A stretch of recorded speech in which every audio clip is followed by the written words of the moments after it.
Hello, everybody. This is the PixelBlips podcast for September 9th, 2012, the 13th anniversary of the Dreamcast. So a little shout out to the Dreamcast. We are joined by Chris Arnone from the Bearded Gamer Show with us this weekend. That's Dave DeWart. I'm Andy Ryan. Chris, what are you playing this week? I actually kind of just finished playing Darksiders 2, which I loved the crap out of. I mean, it's just everything I liked about the original Darksiders, plus it added this whole Prince of Persia thing and the looting and more RPG mechanics. It was just a much bigger game. And so then finished that, and just before I came over here, I finally have gotten into playing Assassin's Creed Revelations. Yeah, that's a bit of a jump going from Darksiders to that. I bought it on Black Friday last year, and it stayed in the wrapping for like 4 months. And because there was just so many other things I wanted to play, and then I heard all the kind of reviews about it, and now I'm into it, and it's just kind of like, there's something you can't put your finger on that's just like, it's okay. Yeah, I mean, it does everything that 2 and Brotherhood did, but then you have to go back and forth between playing as Altair and old Ezio, and the whole tower defense. Yeah, and the tower defense thing was weird, and I mean, I think that really kind of gets into like the problem with consistently iterated games. You know, we talked about Call of Duty and stuff like that. Is that like, it's good. It's more of a good thing, but that's not necessarily a good thing. Yeah. Like, the quality level of the other ones are so high that matching it with the same thing year after year becomes a major struggle. Ubisoft seems to be the one company that they'll take, their yearly franchise with Assassin's Creed and then take that money and put it into some sort of newer IPs and other adventures. I mean, like they brought Rayman back to great success. But would that have been able to happen if they didn't have that constant cash flow from Assassin's Creed? How much cash are they going to need to bring back Beyond Good and Evil 2 so that I can actually play it? By Assassin's Creed, we'll find out. by Assassin's Creed 3 when it comes out in a couple of weeks. This guy buys Assassin's Creed 3, which I'm probably going to do because I like the Revolutionary War, even though I haven't played any of the games. I didn't like the first Assassin's Creed, so getting me back into Assassin's Creed has been a problem. There's a lot of reasons you didn't. Come on. There's a lot of reasons you don't like the first one. There's stuff you can't do that I wish you could do. The air assassination. You can't jump off a building and kill somebody in the first game, and that's like the that made no sense to me. Is like the one thing I remember from that game is really wanting it, really anticipating it, because that E3 trailer was awesome, and it was like, oh, this is why I bought a PlayStation 3. And then every single time I went to assassinate a guy, it was do 4 of these 6 things, lather, rinse, repeat. And like, that it was real repetitive. You need to play AC2. Just play 2. AC2 makes AC1 obsolete. You don't need to play 1, because in Revelations there's enough of the backstory on Altair. But what if I really hate Italy? Like, what if I just If you hate Italy, what is wrong with you? I can't know. I'm going to play Assassin's Creed 2. Like, we've had this discussion before. I'm going to buy Assassin's Creed 3 because it looks interesting. It gives me that feeling of, I want to play this. The naval battles look really cool. Yeah. And I've talked to you before about, give me the Cliff Notes. Like, what do I need to play? Like, do I need to go back and finish Assassin's Creed 1? Do I need to play 2? Do I need to play Brotherhood? Do I need to play Revelations? Do I need to play the PSP one? Do I need to play? I would play 2 and Brotherhood, and then sort of go on Wikipedia and read the Cliff Notes. Yeah, you don't need Revelations. Revelations is just a big denouement for the whole Ezio storyline, and it does tie back to Altair.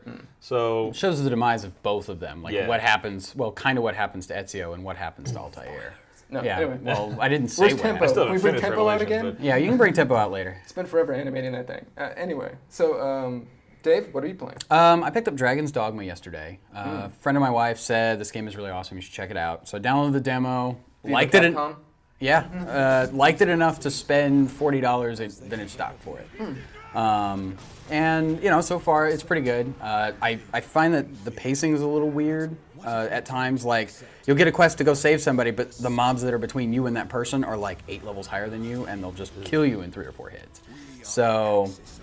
But if you stay on the main story, it's just cake. So it's weird. Like, I don't know if you're supposed to go back or what. So I've been playing Dragon's Dogma, and there's a lot of really interesting. You jump on the enemies and you can stab them from different places. That's the one thing I really liked about the demo. Yeah, you fight the Griffin in the field. Yeah, I was like, it's just like I feel like Aragorn in Lord of the Rings. Like, I'm a badass. Whee! Yeah, and in the adventure demo, it's another one they released. You actually play the first hour and a half of the game, and it gets you up to the point where you're fighting a Cyclops, and you have to climb up it and stab it in the face at some point. Cyclopses. Yeah. Why don't they like? There needs to be like a visor. We need to invent a visor for Cyclops Cyclops because they only get visors. stabbed That's in our that go-to. eye. Why don't we punch him in the junk? Does that not work? they're very this one small. doesn't. Like, it This has one to doesn't happen. have Only junk the eye. apparently. I mean, we know Wolfman has nads, so Yeah. So and it's pretty good. My wife likes it enough to she made her own character and started playing through it a little bit. And I was playing a little bit more of the Dust beta, but that's whatever. Yeah. Can't talk much about that. Well, very vague terms. Yeah. We definitely can't say we hate it. Which No. I played it and I don't hate it. So Yeah. Okay. I think we're clear on that. Yeah, it's pretty good so far. But I only put like an hour into it this week. Yeah. I've been playing more Dragon's Dogma than anything. So. So I decided to go a little retro this week.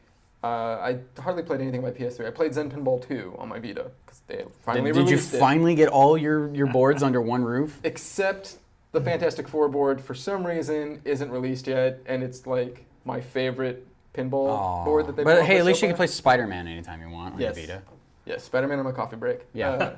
So I've been playing Earthbound. Mm-hmm. Oh, yes. I had never played Earthbound before. Mm-hmm. It's been one of those games that like I kind of, as a collector, I kind of always assumed that like, oh, that's one of the ones I'm never going to afford. It's like a narwhal. You'll never see it. No, anyway, so I started playing it. I'm about 6 hours in. To be as vague as possible for spoilers for a now 18-year-old game, there's a spot at which you gain the second person in your party. I'm not there yet. I'm reserving judgment, but as of right now, I'm not. It's interesting. It's a good RPG. I like some of the mechanics around it. I imagine if I'd played it back in '95 or even '91 when it was released in Japan, it would have been more revolutionary because there just wasn't that type of game then. Yeah. But now the cutesy non-RPG-ish stuff isn't that cutesy. So maybe that totally changes. Maybe we come back next week and I'm like, Earthbound's the greatest thing in the world. Yeah. I'm not saying it's bad. I'm just saying that it hasn't knocked my socks off in the way that everyone says it would. Like, comparing this 6 hours to my first 6 hours in Chrono Trigger, or my first 6 hours in Final Fantasy 3/6, or my first 6 hours in Lunar, Earthbound is the weaker game of all of those. So we're just comparing the first 6 hours. Well, how much of that is you got stuck on a puzzle and couldn't figure it out? In Earthbound? Yeah. Quite a bit. Okay. so you really might only be in the first like hour and a half of that game and not know it. There's a lot of, oh, you didn't talk to random person number 8 that totally changes like what everyone else says. Oh, well. Yeah, it's like that in Final Fantasy VI too. Like I've Yeah. been playing that a little bit this week, and I was like, okay, I have to find the one NPC I need to talk to figure out what to do, and it just Like, I didn't talk to everybody in this town. I guess that's my fault. yeah. I don't miss that about the old. No, I do not miss that about JRPGs Like, as much either. people like bemoan Final Fantasy 13, like, at least I consistently went forward. And like, Yeah. it was the only direction Where I are we went. gonna go, right? Yeah, I only went forward, but at least I consistently went forward. Yeah. So Chris Arnone's on our show because we want to speak. You and I had a little Twitter back and forth earlier this week about GameStop. GameStop recently, I don't even want to say announced because they didn't announce, but they discussed. Yeah, they were like Openly discussed. Right. It'd be a good idea. Like, there's a lot of money in that retro vintage game market. I.e., look at how much people on eBay are making. It'd be good if we got in on that. I also imagine there's a little bit of. I mean, GameStop's been around since 1984. Yeah. Probably went in their warehouse and went, so what is all this stuff? They're like, it's all stuff we don't put in our stores anymore. Yeah. Like, Why not? What is it doing? It's chilling. We have 80,000 boxes of Spec Ops Sniper for the PlayStation 1. Where's the market for that? Right. And I don't blame them for that. I think it's, I think it's a good idea for them to get into this market. They got all this bulk, I'm sure, of games that are there and consoles and things like that. But he's very much saying it's sort of conceptual at this point. Yeah. He's just talking about it because there's a lot of tech support involved when you got all these retro systems to make sure they all still work, make sure all the cartridges and discs are all still functioning. That's a big job to do. Yeah, that's a lot of And stuff you can't to go exactly through. train people like I'm a retro game collector. I meander with other retro game collectors, and like there's a lot of like, oh, I taught myself how to clean my Nintendo. Right. I taught myself how to fix the pin connector. I taught myself like at the moment I'm teaching myself how to replace the Japanese batteries in Super Famicom carts because it is different. Who knew? And I have Gone Bear Goemon 4, which I bought last year, which has never worked past a certain point because it needs to access the save memory, but the battery's dead, so there is no save memory. Yeah. So like retro game collectors, like we go so far down the rabbit hole. Like I've seen people that like dismantle their Genesis to take the cart reader off the main board and replace it, which is like you're not going to teach someone that makes, probably, I would say, GameStop's tax, $8 to $10 an hour to do that. Yeah, I would say they probably in the factory they probably make 25 to 30 grand a year. In that area. It is a trained position. They probably do have electrical engineering degrees, but at a point, like how much is that person's time worth versus how much you're going to get out of that Sega Genesis? Right. And so I can see that being an issue, but I think it's good for them to get in that market and to sell that stuff they've got just sitting around, because when you go into any GameStop, their stores are small. Yeah. You're not going to find anything older than 1-gen backs, and it's a pretty small selection. Xbox, PS2, GameCube. I think GameCube is now out of their. I might be wrong. I think GameCube is out of their stores. I know original Xbox is out of their stores. PS2 is forever dwindling. Yeah, that section's getting pretty small. And like you said in your video, like we're in a good spot where we have a regional retailer Vintage Stock that does specialize in these things. Yeah. But I've never gotten a cart from Vintage Stock that worked out of the box. Like put it in, like okay, take it out, clean it. My worst horror story is I got a Wild Gunman, and I opened up the Wild Gunman cart, and it was packed with dust bunnies. Oh, man. Like someone had blown dust bunnies into the cart, and it was just like, interesting. But my problem with I do agree that it is good because they're probably sitting on a large amount of stock. Yeah. And, they could launch tomorrow. Here's my caveat. If GameStop launches tomorrow, and they say we have 3 boxes of unopened Lunar Complete Eternal Blue for the PlayStation 1, all bets are off. If they have that, Andy will go the best store online, bar none. Like go buy their stuff. Yeah. One of the big problems is pricing. So like right now, the retro market by and large is regulated by eBay pricing, which is regulated by the people buying, not by the people selling. So. Good example is Lunar Eternal Blue. You can get a Lunar Eternal Blue complete the title of the game. Complete in box is a different thing. Yeah. But just the discs to play, anywhere from 20 to maybe 60. I've seen them go on the low end, like even in the past 2 weeks for 20, where just the discs in the original case, none of the Omaki box, none of the extra stuff that Working Designs did. That's a good price for that. Excellent price for that game. Yeah, that's a great price for that game. GameStop wouldn't charge that. No, GameStop would trend like, well, this is going to go for 60. It's going for 60. I mean, Vintage Stock does this too. You can never find a cartridge for less than $1 at Vintage Stock. Where on eBay you can find them all the time. Yeah. Usually not lone games, but you can buy like a lot for $50. It'll have like 40 games in it, and there'll be like 3 or 4 that are worth $10. I also think here's the thing: if they're charging more than what's being charged on eBay, people aren't going to go to that unless they're just willing to pay for saying, okay, I know this is GameStop, and there's return policy, and there's an infrastructure behind this. Yeah. But if they go cheaper, like if they run a sale and they undercut what eBay's doing, that would be genius. Buyers are still dictating the market. If they're willing to go and say, I'm willing to take a chance on an eBay auction, they're still going to get the price they want. Or like I said, if they come across and they have like 24 boxes of brand new, unopened, this old game that everybody really wants. It's just been sitting on it. Or more. What if they got like 2,000? Yeah, if GameStop's been sitting on 2,000 cartons of Double Dragon 2 for the NES, that is a crime against humanity. Yeah, totally. Crime against humanity. Well, and that's another thing, right? Like if they have that 2,000 carton cases or whatever, that might even drop the prices, right? Changes the market. Yeah, because you'll flood the market with all these new cartridges. Complete in boxes. But it's a more accurate reflection of what the market's like. Just realizing, those are actually a part of this pool. They were sitting out there. My problem is, like, at what point does and this was all speculative, we don't know, of course, what point does the GameStop price influence the eBay auction? Because right now you can go on eBay and hit buy it nows for like, I saw a buy it now for a Sega Saturn without the cables, without the power cord. You assume it works, it's just the console, for $200. And it's like, What? No. I don't see how it could do anything but drop it. Because if you're putting up a game on eBay that you want to get rid of, and you go ahead and look on eBay, see what else is there, and you look on GameStop and go, well, they're selling it for $20, I've got to sell it for less. Yeah. So as a buyer, you're going to be positively influenced. As a seller, it may be a little tougher. But I think what this could also open up to, I mean, I know they want to sell them online, but what if they let you trade them in at stores? That would be big. And if they're now making money on them, because I don't think you can actually trade in retro games at a GameStop anymore. They don't take them, or they don't offer you much of anything at all because they know there's no market. So now they have a market.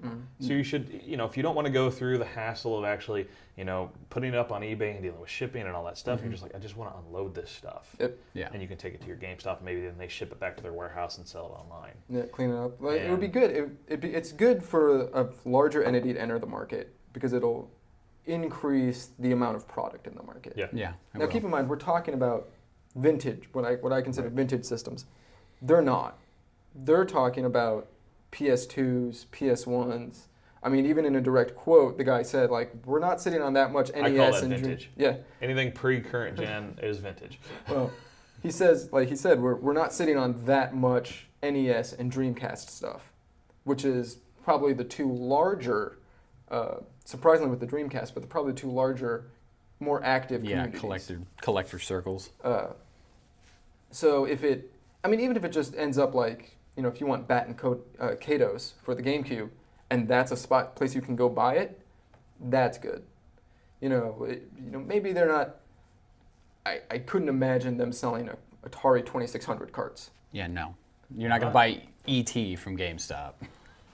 You might. There is a landfill of those somewhere. Like I said, they've been around since '84. You're talking original Babbages. They could have It's it. hard to imagine what exactly they're sitting on. When they say we don't have much of this, what do they mean by we don't have much? Yeah. I mean, are they saying they have like 8 million PS2 games? So by comparison, their 2 million Nintendo games just doesn't seem like that much. Can't get around It's the kind of hard to. And Dreamcast, that's not a far stretch. There weren't that many games really. It's true. They could have a large stock of Dreamcast games. It's just there weren't that many games. Yeah. Well, that brings up another point, is that there's parts of the market they're not going to influence. Like, obviously, you'll never be able to buy Shenmue 2 from GameStop because there's not an American license for that game on Dreamcast, where you can go and get it on eBay. Or at... Shut up. I'm still angry about that. I know. Well, it wasn't there when I looked. I'm sorry. Yeah, they had either pulled it or somebody bought it. I went to a local store. They had Shenmue 2, the UK edition, on the shelf, missing 2 of the discs, and they wouldn't sell it to me because it was missing 2 of the discs. And I was like, you don't understand. I just That's like Gamer's Paradise, but he'd find it for you. Yeah. But like, you're not going to be able to buy a lot of the import Super Famicom games, probably any import games from this, because there's not a legitimate license for it. Right. So, I mean, that's good. I mean, that leaves an area of the market if collectors want to be super nerdy, like for a better term, that they can still focus on. Yeah. Now, the one downside is a lot of people don't remember last summer, GameStop through their Plus plan or Power Zone, whatever they call it, Reward Zone. I They keep changing the name. Yeah. I've got it, whatever it is. They offered if you spend $10, you get 100 points, and you can turn these points in for retro games. And the big headline-grabbing thing was you could get Double Dragon for the Nintendo, but you had to spend almost $300 to accumulate enough points to get it. Yeah. To which I'm wondering how much they value that Double Dragon cartridge. So it's very interesting. Like we mentioned stock. I've gone through and actually figured out how vintage stock works, their stock and their prices. So there's seasons that it's better to buy at vintage stock. Yeah. But once again, GameStop is a huge international retailer. They're gonna have a lot more stock. I'm talking spending $300. It depends on what you're buying. Yeah. Because the markup on new games and consoles isn't much of anything. Right. Yeah. So, I mean, if you bought $300 worth of new games, how much is GameStop really making? That's true. Used games, yeah, they're making a nice money. They're eating face all day on that, but yeah. So we'll see. But once again, like we brought up before, this is all very speculative. I'm cautiously optimistic about them coming into the market. Yeah.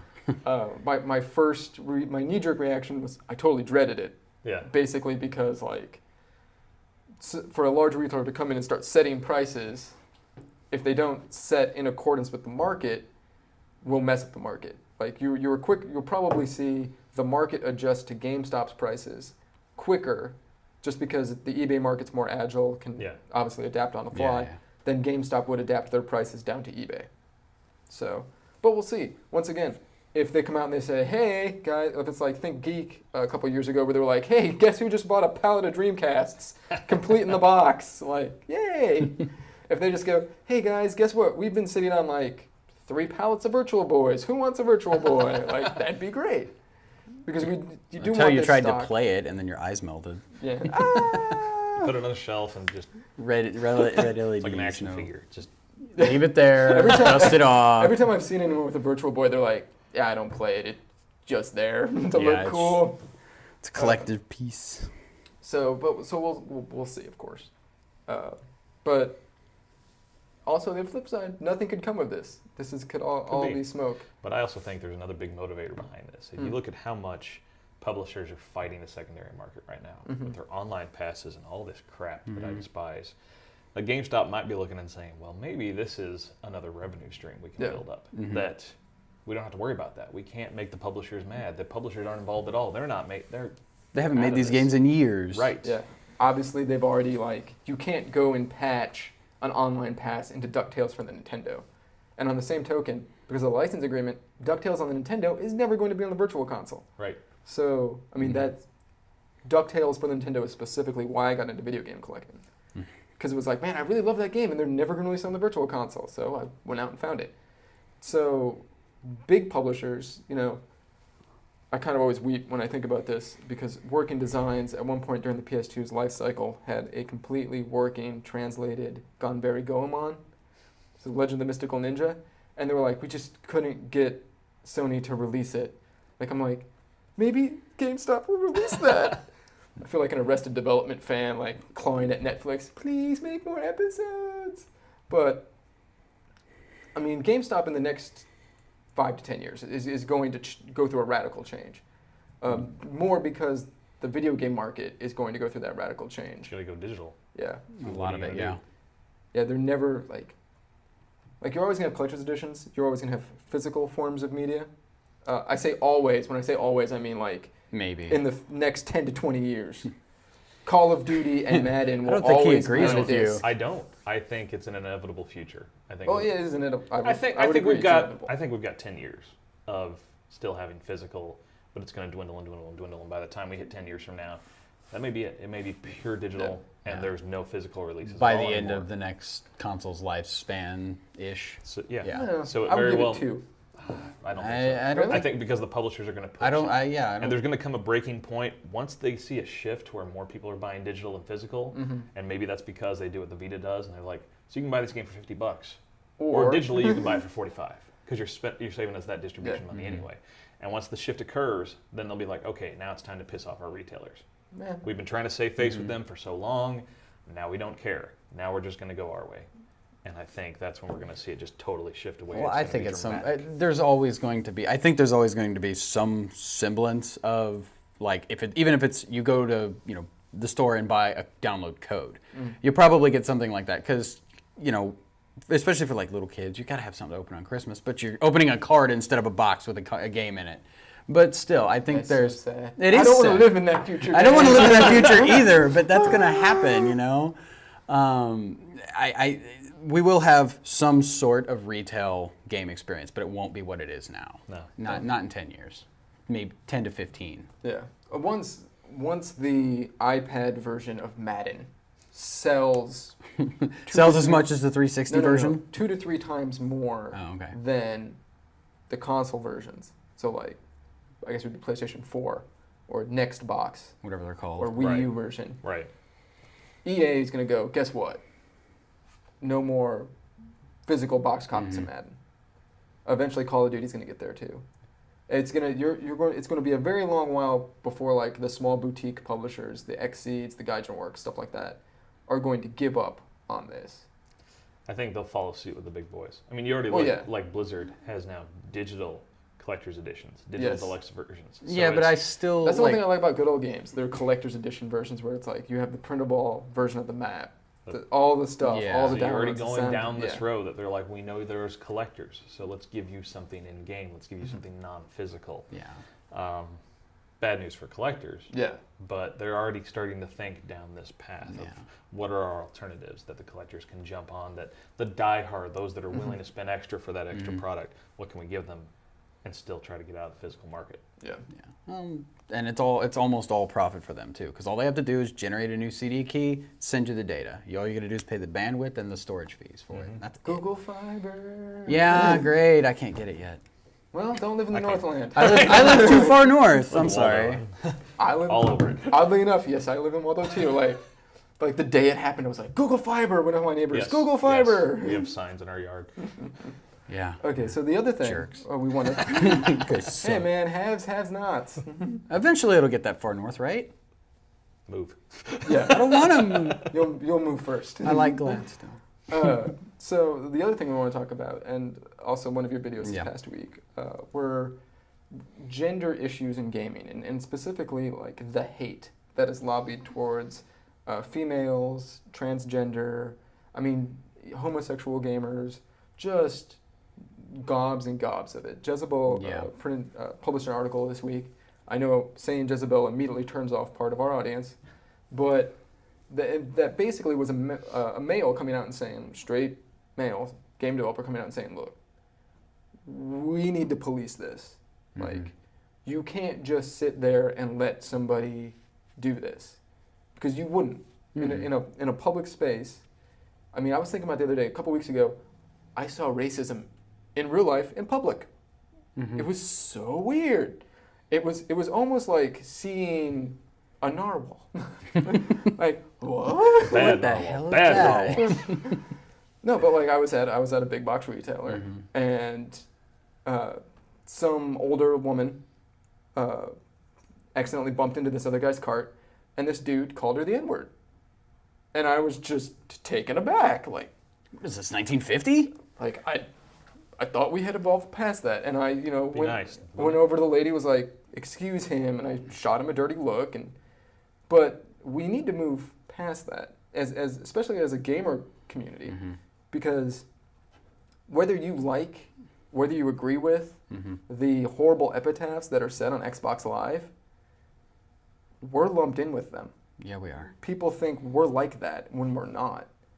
It's part of why I attach my name to my show at all times. It's about being 100% accountable for everything I say. Yeah. And the internet, this includes Xbox Live, PSN, Steam, you're hiding behind a handle, a made-up name. I'm Captain Havoc on most things, or the Bearded Gamer. Yeah. But I'm also Chris Arnone, and at all times, I will take accountability for what I say. But when you get on the internet, this happened with Scarlett, who won the WCS North America Championship. That's what I was talking I saw about that, with my video, and I also did a video for Blizz Planet on their StarCraft summary where we interviewed a local activist talking about this. You're hiding behind this, and you feel like you can just say whatever you want. It's the id unleashed, the internet, and that doesn't make it right. It doesn't make it not hurtful. No. When people say these things, you think, oh, I'm behind this wall of anonymity, or you think maybe I'm caught up in the competitive spirit. You don't see professional sports players calling each other these sort of epitaphs. No. Okay? There's competitiveness, and then there's hate and venom and cruelty. And those things do not go hand in hand. Yeah. No, they don't. It's very clear. Like we can all identify the line. We've all been there and heard it, and it's like, wait, no. And I think we need to stand up as like the good, upstanding gamers. And people say, oh, you're just trying to be PC, you're just placating. And there's a difference between PC and this.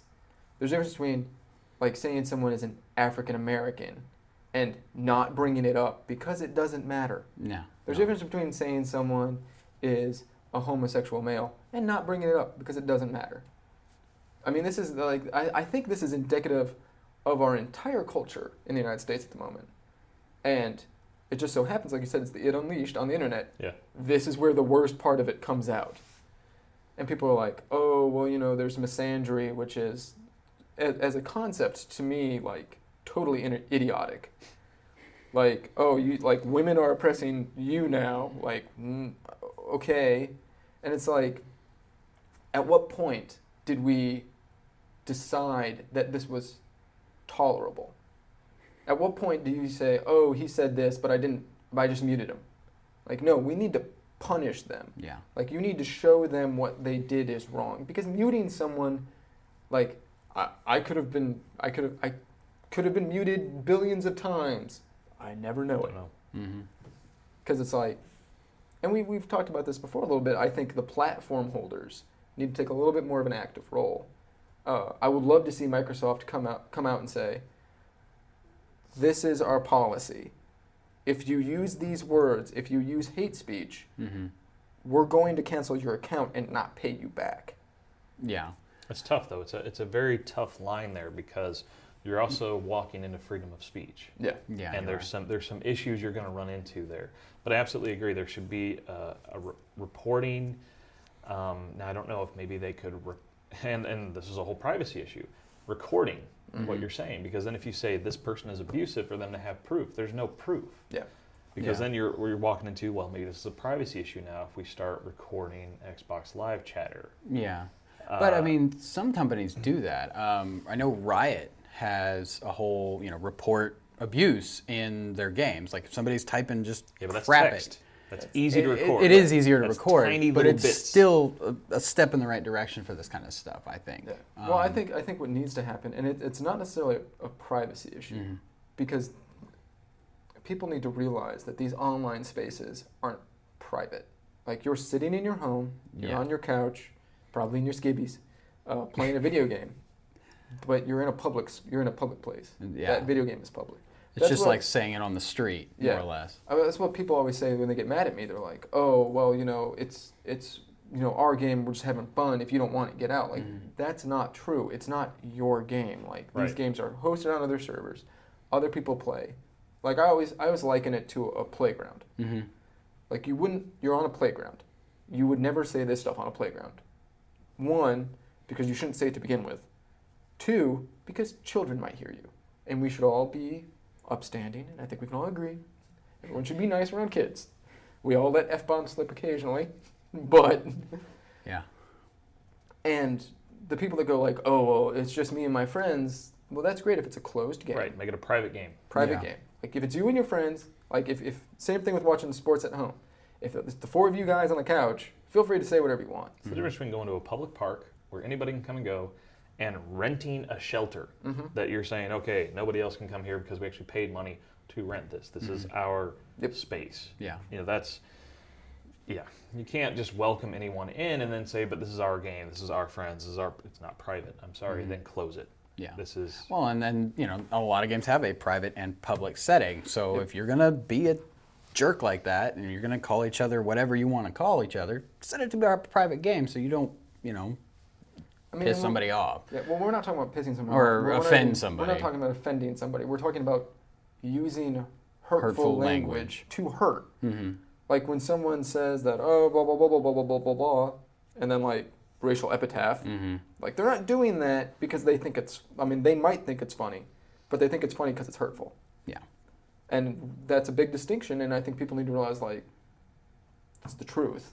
Like, that's a hurtful word. We only use that in our society to be hurtful. There's trash talk and there's cruelty. Yeah. And people need to figure out where that line is. Yes. And know when not to cross it. And I think a big part of that is maturity. And the only way you know how to be mature is by modeling other people that are. Yeah.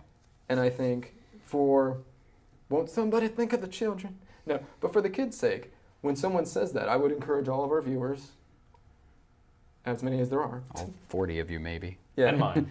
And his viewers, too. Yeah. I would encourage you to, when something like that happens in a game, not to mute the person. Speak out. Yeah, to say, dude, that is not cool. Because it might be a 12-year-old on the other side of the line, and they might not realize it. So we're just letting them propagate a horrible stereotype.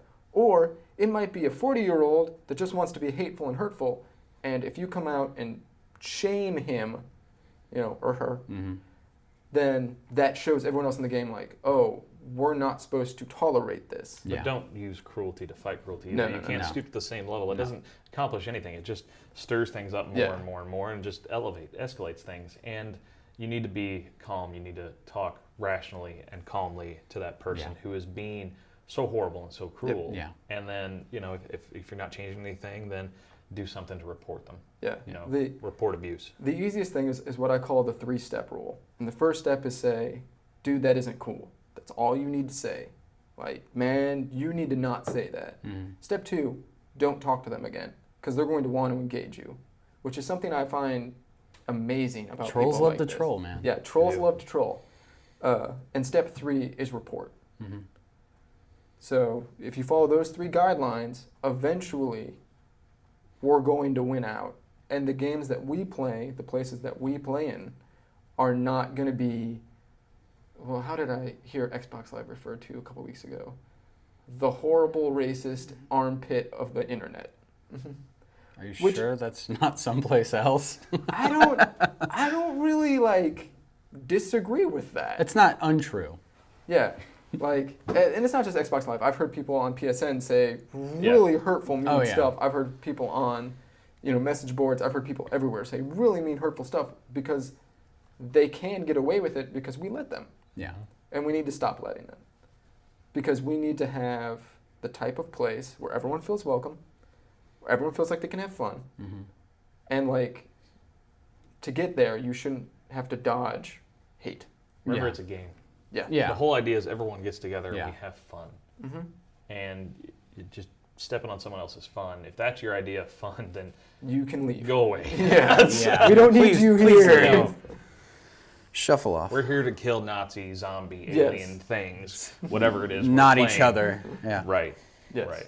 Unless it's, DayZ, and then you're there to kill each other.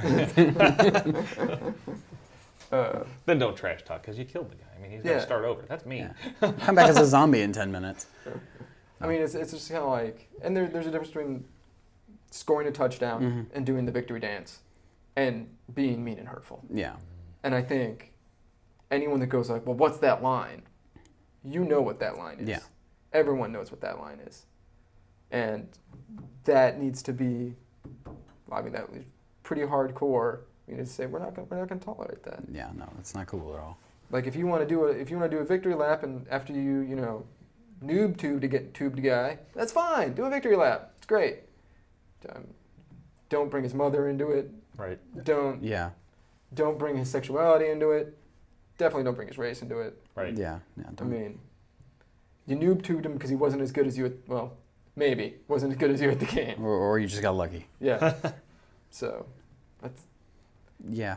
Can't we all just get along? Yeah, I know. It's weird. And it's just sad that this stuff still goes on. But like you said, with the veil of anonymity, people will try to get away with whatever the heck they can get away with. It's time we start calling them on it. And we're all white males, so we see it a lot less than... Yeah, we don't see it, my sister sees that a lot. When she says, hey, I'm, transgender, she catches all kinds of flack. Her and her girlfriend both. And it's sad. It is. Well, because we went to lunch last weekend and we went through 3 servers because they didn't want to serve, 2 transgender people. And I'm like, that is bullshit. This is the new millennium. I almost said this is the 90s, but it's not. No. This is the new millennium. We should be evolved past this. We did build the internet, and we put stuff on Mars. A couple of times. Not just the moon, Mars. We've sent stuff to other planets, and we're about to leave the solar system. Yes. Huge leaps for humanity. Still hating on each other. Yeah, still a lot of work to do here. Yeah, please grow up so we can continue to move forward with all the other great stuff we want to do. Yeah. There's no reason to hate anybody, so stop it. Unless they kicked your dog. I think we can all agree we're going to start calling you on it. Yeah. Because it's been 10 years of not calling anyone on it and hoping it would go away. And it's only gotten worse. And that's a lot of the reason why I don't even play games online on my consoles. I have a small community of people I play with on my PC, like League of Legends and that kind of stuff, and that's it. I don't play online on my consoles, We never play Jack online. And it's not all for one. I've been waiting. I know. I have it. You have it. We just... It's free. I know. PlayStation Plus. Yeah, well, my wife plays it with me. So I play it. Shut up. Still haven't fired it up. My wife doesn't. My wife list of 70 games from PlayStation I know. Plus. I barely touched any of them. Free game! Download! Cool. Well, then you just start the download, cancel it, and then it's saved as long as you keep your thing. You don't actually have to have it installed, so that's nice. I've got Just Cause and Saints Row 2. That's how Borderlands is with me, because I've already played through Borderlands I played so it many so times. much, but I'm like, oh, cool. Yeah, it's free. Yoink. I also have it on PC. Yeah. Pre-ordered Borderlands 2. I mean, I'm like... Yeah. I know. I'm the same way. Okay, so to wrap up, Dave, what do you want to spotlight this week? My spotlight game this week would be Bastion. It's kind of Diablo-ish, where it's the same perspective, but it's a really interesting story of, just about a kid who has to save his world. And it's... I love that narrator's voice. I know that narrator life. I know. That guy could just follow me around all day. Exactly. And it's I haven't completed it. I have it for the PC, and I think I bought it on a Steam sale forever ago. But it's one of those great games you go back to, you play through it. The story's the same, but it's more fun to try out the new weapon combinations because you get different weapons as you go through the game. So, and I believe there's an upgrade feature that goes with that too, right? You can upgrade the weapons in different ways so they do different stuff. Yeah. So, and I think it's out on PC, Xbox, and iPad, and now the iPad iPad because you want to touch your way through Bastion. Everything under the sun but the stuff that I own. Yeah. Yeah, and that's why you'll never play it. Yeah, I should probably upgrade my computer, sometime. It'll this run century. Bastion, maybe. This It decade, at still has least. a hand crank. If I Right. crank it really You gotta, quickly, use pedals to make it You go. might be able to play Half-Life 2 gun the at medium engine. settings. So, No, it runs Half-Life 2. It barely. does run Half-Life 2. Barely. In like a window. 640 by 480 window. 10 minutes and it buffers. Yeah. Man, those load screens, they happen all the time. I don't know. This game took me forever. PC like, Wait, dude. I'm like continually amazed that it runs Windows 7 Professional without like chugging or anything. I'm like, every time it boots up, I'm like, oh, good guy. Better than Vista. You want a Oh, treat? man. So, Okay, so Chris, what do you want to spotlight? I know I said I already finished it, but Darksiders 2. I was just loving that game from start to finish. I sent it back to GameFly, but I'm thinking, man, I'm just going to have to buy it when it gets cheap and do more, go through New Game Plus and beat all the secondary quests. It had the great combat and the dungeons, the Zelda-like dungeons that the first one had, but then Death is much more agile, whereas War was a tank, so it's got this Prince of Persia kind of wall-running stuff, which really helps the puzzle solving in the dungeons. And the loot system. Totally wasn't expecting the loot system. Suddenly enemies are dropping loot and you get possessed weapons and you can sacrifice other weapons to possess weapons and level them up. They just made the game so deep and so great, and still Joe Mad's doing all that awesome artwork. Yeah. It's fantastic. Now we get to that spot where I talk about how I didn't like The art early style in 90s Darksiders. comic art. But Freak. And you're a comic guy. I'm a huge comic guy, but like, I like more what we have now. yeah. I take J.H. Williams over anybody who did anything in the 90s. Yeah. I mean, I do like the artist that did Darksiders also did this one, Warlands or Warbands, one of his graphic novels that I actually really liked. Not so much for the art, but for the story.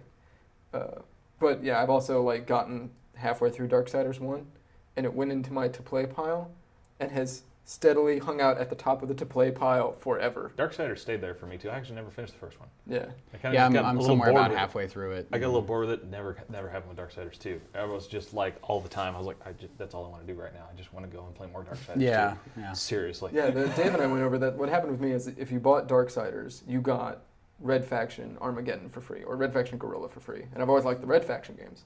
So I bought Darksiders, sent off the coupon, played it a little bit, and then Red Faction came, and I just Never touched it again. Yeah, never played Darksiders again because I just burned through Red Faction twice. I was like, you can destroy everything. It's so amazing. Darksiders was my first free game, so there's a little special place in my heart. It's when I was still writing for Wizard Magazine. I actually interviewed Joe Mads over the phone and wrote a big article on Darksiders, and that was my first free game as a member of the press. Sweet. So That's awesome. I like held on to that like, Yay. look what I got! Oh my god! I've made it. Right. They're sending me stuff. But I still never finished it. Never played all the way through it. It's one of those things like they talk about the pile of. I don't call it my pile of shame. I call it my to play pile. So if I called it my pile of shame, like it would be massive. Like because I buy so much old stuff all the time. Yeah. Just the other day I bought Blitz 2000 because. Why I was not, like, hey, right? The NFL is starting, and Blitz was the last NFL game I could play. 5 minutes ago, man. Chiefs game's on. Oh, I'm sorry. Okay, anyway. So, Chop. yes, we are in Kansas City. What about yours? My spotlight game, I was going to spotlight The Legend of Zelda Oracle series, but I'm going to wait. We're going to do a bigger thing on that. Okay. So I'm spotlighting Sonic Wings Special. It's on the PSN. It's a Japanese release. of a Neo Geo game that originally came out in the United States as Arrow Wings, I think 3 or 4. I remember it. So it's a vertical shmup. It's not a bullet hell, so everyone can play it. It's about as far forward in shmup land, vertical shmup, as you can get without it becoming bullet hell. Yeah. And I do love bullet hell games. I do love vertical shmups. Just released on the not just released on the PSN, but with the Vita PS1 support, you can get this on your Vita if you download it to your PS3 first. Don't sell it. And do the walk around. Like, come on, Sony, we shouldn't have to figure this stuff out for you. But it works supremely well and looks amazing on that Vita's screen. OLED screen. Super fun. It's an arcade game, so you can throw it in, play it for 20 minutes on your coffee break. You'll really enjoy it, I swear. Once again, Chris Arnone from the Bearded Gamer Show. I'd like to thank you for coming on today. Thanks. Thanks for having me. Thanks for having me, man. That's Dave DeWort. I'm Andy Ryan. Don't forget to spay and neuter your Pokemon, and we have something special for you next week. Maybe. Bye.